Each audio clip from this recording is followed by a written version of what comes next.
Hi, this is Linda with the Life Station Express, the relay station. We bring the news to you. And I'm at the campground, and even though there are not too many campers here yet, it is Friday afternoon. There are some people that way, some people down that way, and some people across from me. And so I'm not going to talk really loud. So I hope you can hear me. I just wanted to come out here and maybe share a couple things. I think it's been a little bit of a crazy week here. I'm in the US, and I don't know, we've just had a couple things going on that I think are noteworthy.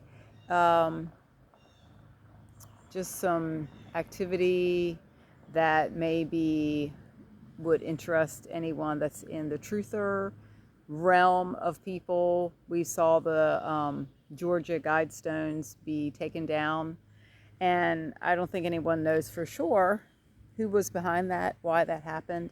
I'm going to try to leave a little space here for the scenery because the kingfisher has been going up and down, and I certainly hope it was two of them. I certainly hope they do that while I'm sitting here because that would be really cool. They're really cool to hear. Anyway, I've never been able to get a picture of them because they're so stinking fast, but they just swoop up and down the creek here looking for little fish. Anyway, there are some things that have been happening in our world, and I think somebody's cutting grass over there. Anyway, um, nobody knows for sure, as far as I know, why the Georgia Guidestones were taken down. Of course, most of us are glad that that happened because they were, if you don't know anything about that, you can just Google it and see what they were all about. But it was just a weird event that happened, and I don't know that anyone knew that that was going to happen. But what I'm noticing just recently, and I'll go back and I might do a little wandering in my thoughts here today. Um, I've had a busy week. I had a busy weekend. Last weekend, it was fun. I had my grandsons with me this past weekend. And so, my attention was on them and not so much on what was going on in the world. That was our world. That was my world for, several days. But I know right before I was with them this weekend, I made a trip to Walmart. And we have in this area, I'm in the Gettysburg area, and we have 3 Walmarts that we can shop. And one is real close, one's right here in town, and then 2 other ones are in the neighboring town. And I've always thought the Walmart in Gettysburg was kind of not the best anyway. But I went to one of the other ones the other day, and there was one checkout person, um, running her cash register. And they've added additional self-checkouts. They've all done that now. So at one end of the store is a whole bunch of self-checkouts. At the other end of the store, where there used to be the express lane and other checkout, lanes where people worked, there's another set of self-checkouts. So I was being pretty obstinate that day, and I felt like, you know what, I don't work here. So I waited in line to let the person check me out. And bless her heart, I was the 6th one in line. And I had a nice conversation with a gentleman that was behind me, and we talked about, what we were, just things that are going on. And I'm going to pause here for a minute because one of my neighbors is coming. Okay, that was a visit from one of our neighbors, Fred.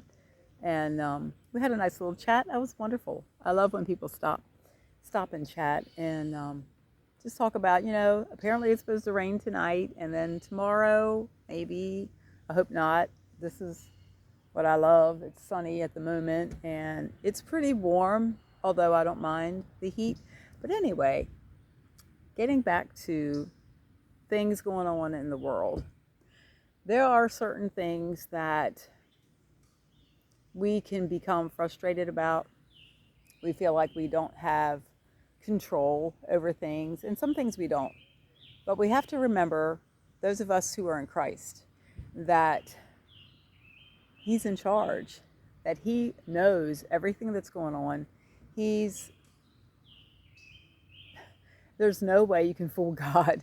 There's no way. So once we make our commitment to be in Christ and trust Him with what's going on in our world, in our life, you know, we don't have to worry. We don't have to fret about things. And I've learned over the years just to try not to do that. Now, do we become anxious about certain things? Well, of course we can. But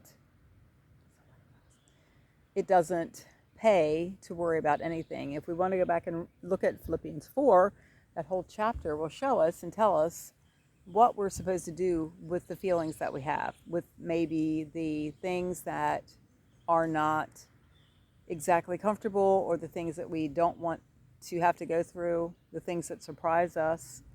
But we have to remember that Jesus said, in this world you will have trouble. And then he also said, but be of good cheer, because I have overcome the world. So we have to remember that and take it to heart and understand that when the Word says something, when Jesus said something, when God says something, there is no changing that. There is no, well, I don't know if I agree with that or not. You can't do that. It doesn't work. It's not how it works. And we just need to keep ourselves in that place of keeping short accounts with God, understanding that this is not where we're going to end up, that we will be going home. If we are in Christ, we will be going home. And the things that interfere with our lives now, yeah, they can get on our nerves, and people can get on our nerves, and things don't always work out. You know, like having to move a little bit because someone just got a little closer. I think they might be fishing. I don't know, but I'll just come over here to this picnic table, see if it'll work. And I still haven't seen the kingfisher come by.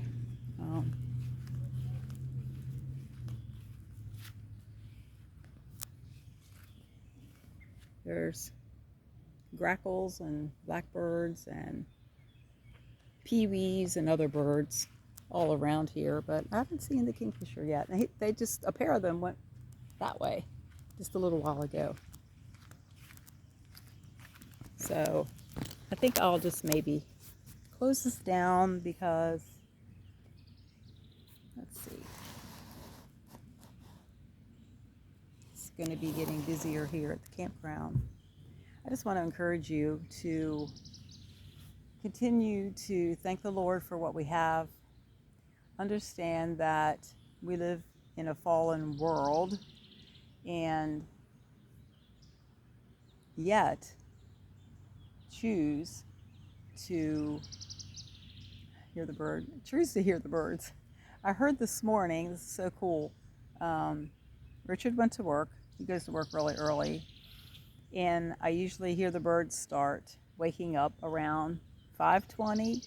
Sometimes I go back to sleep. Usually I go back to sleep for a little bit after he leaves. Now I usually hear the birds around 5:20. This morning I heard this different sounding sound of a bird. And I looked at the clock and it was 5:04.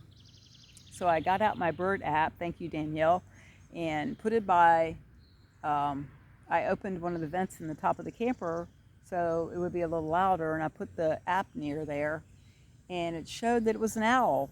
And a friend of mine here at the campground had gotten a picture of the owl the other day, and she posted it on Facebook, and I was like, wow, how did you get that really, really good picture of the owl? I have trouble getting pictures I can't get the kingfisher, but it showed up that it was the owl. So I figured if an owl is nocturnal, he must have been still out doing his nightly looking for prey. And I heard him for at least another half an hour, and then I think I fell asleep again. But it definitely was the owl, and I wasn't used to hearing that. It was a little short call, and then when I looked it up on the bird app, it's called Merlin. It's really a cool bird app. If it's quiet, you just open it up and it'll record the sounds of the birds, and then will identify them for you. It's really cool. If anybody's got kids outside and you're trying to teach them some nature stuff, it's really cool. So anyway, I had that open, and it did pick up this owl along with the other birds that started waking up. You know, the wrens and the peewees and the cardinals, and we have several wrens here, and they have the prettiest call forever. I heard a blue jay, a sandpiper, actually, the grackles, which that's what that is. I'm hearing right now. But anyway, it was really cool that my bird app did actually pick up the owl this morning. So I'm going to walk back over here for a minute and we'll catch up with you.